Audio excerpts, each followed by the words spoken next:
Faut-il tout se dire en couple? Alors ça, c'est une question qui revient souvent, c'est est-ce que je dois tout dire à mon ou ma partenaire? Ne serait-ce que par transparence, ou est-ce que je dois même dire éventuellement des choses qui pourraient être blessantes, des choses qui peuvent amener des frictions dans le couple?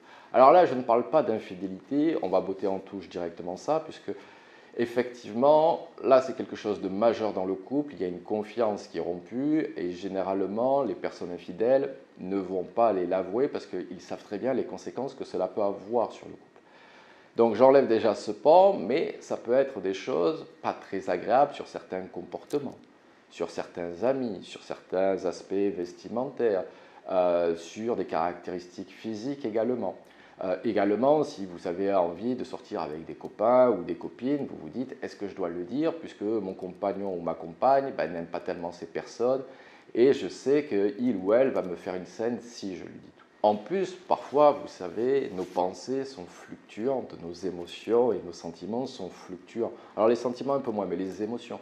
Je suis sûr que parfois, vous adorez votre partenaire. Je suis sûr que parfois, vous détestez votre partenaire. Et je suis sûr que parfois, vous doutez de votre partenaire. Alors, lorsque vous adorez votre partenaire, là, généralement, tout va bien, il n'y a pas de souci, vous pouvez tout vous dire parce que les choses que vous avez envie de dire sont plutôt positives.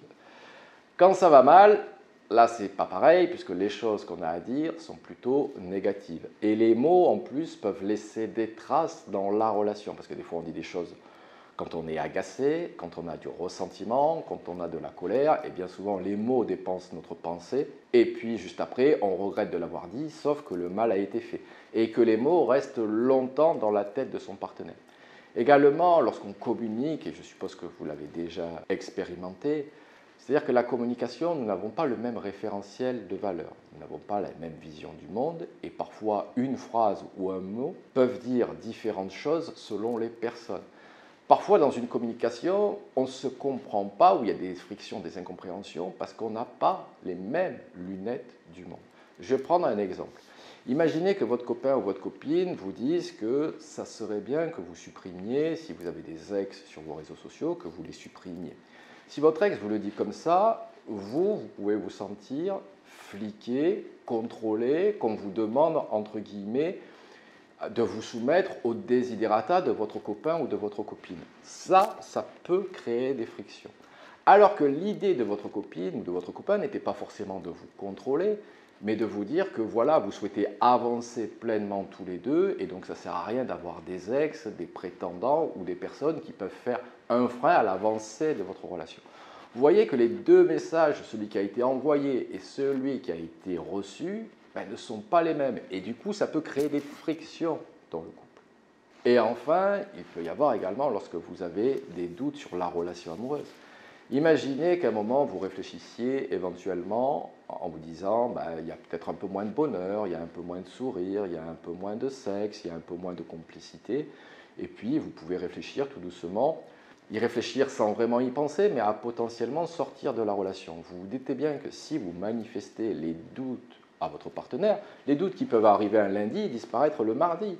C'est aussi simple que ça. Vous-même, moi-même, on a déjà eu des doutes sur des partenaires et puis le lendemain, c'était passé, ça s'était évaporé. Mais cependant, si on en avait parlé à nos partenaires, je suis sûr qu'elle l'aurait très mal prise ou qu'il l'aurait très mal prise.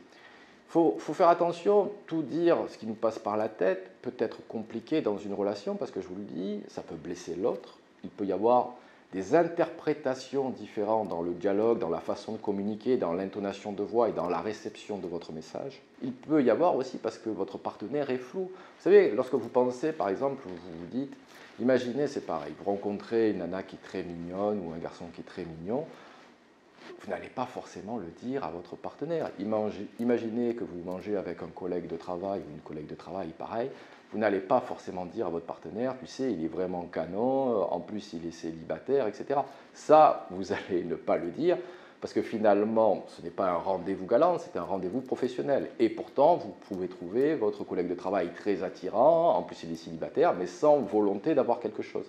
Et vous savez très bien que si vous dites ça à votre partenaire, cela va créer des frictions, des disputes, de la jalousie, et finalement, ça ne va pas faire avancer le couple. Je pense que la bonne question, ce n'est pas est-ce que je dois tout dire à mon partenaire, mais qu'est-ce qu'il va améliorer mon couple ou qu'est-ce qu'il va au contraire dégrader mon couple ou ma relation.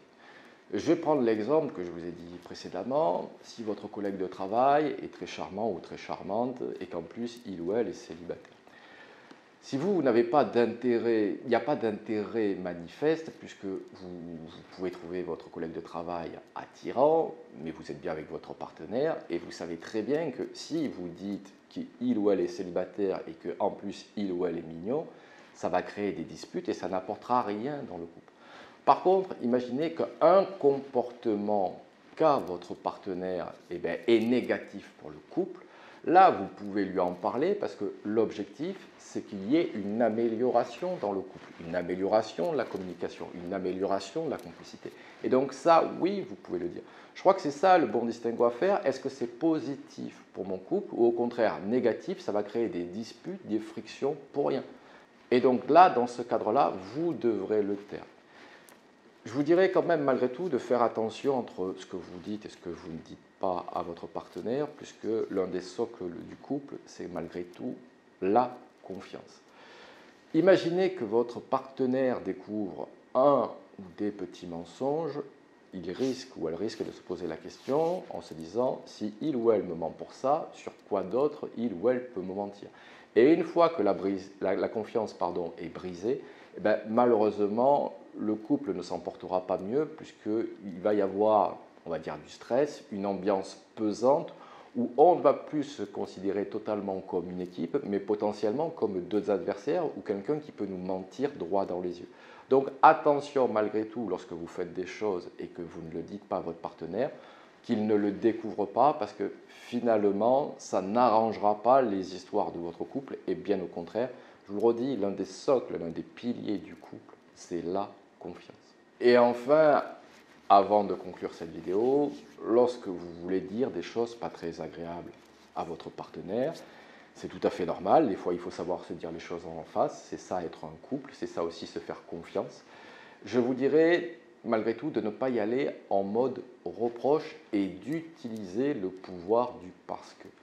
Si, souvenez-vous dans le cas que je vous ai dit par rapport aux ex, si vous expliquez parce que c'est pour notre couple, parce que c'est pour nous, parce que c'est mieux ainsi, en donnant une explication, votre partenaire sera plus enclin à vous suivre et plus enclin à accepter, on va dire, cette critique.